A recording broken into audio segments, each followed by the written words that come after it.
Australia has said it aims to cut its carbon emissions to net zero by 2050. And it joins other countries around the world in promising to make the nation carbon neutral by then. The real issue is how, and our answer is technology. Technology will have the answers to a decarbonised economy. But what kind of technology? I don't think there is one silver bullet.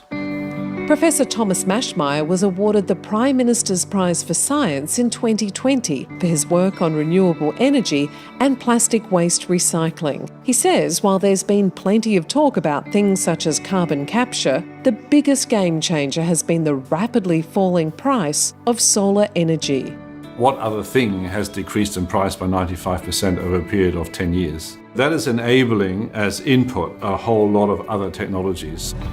That includes energy storage, such as his own battery creation, Gelion, which thanks to its zinc bromide composition can work in tough environments, such as agricultural or remote communities. But Gelion can also support the deployment of another emerging technology, green hydrogen. Our battery is our natural partner for solar battery electrolyzer to generate the green hydrogen.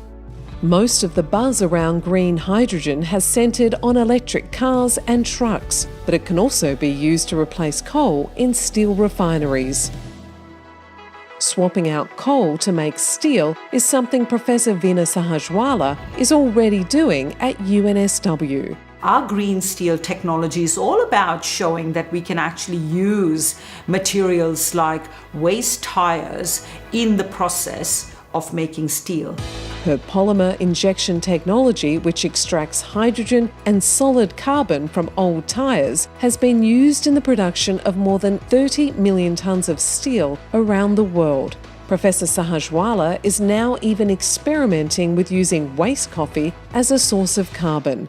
Traditionally, of course, the world always thinks that you need coal and coke to produce these metals. And what we are doing is completely shifting the mindset and saying that the production of green materials is absolutely possible in a way that it not only enables us to recycle our materials, but also enables us to bring green manufacturing to life anywhere in the world using Australian science.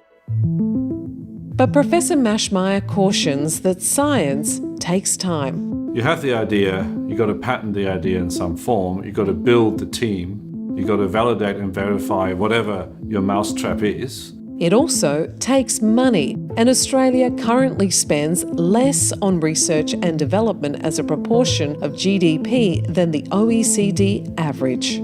There need to be an investment and a political framework. The settings of that framework will help to accelerate or decelerate progress. The Australian Academy of Science, because questions need answers.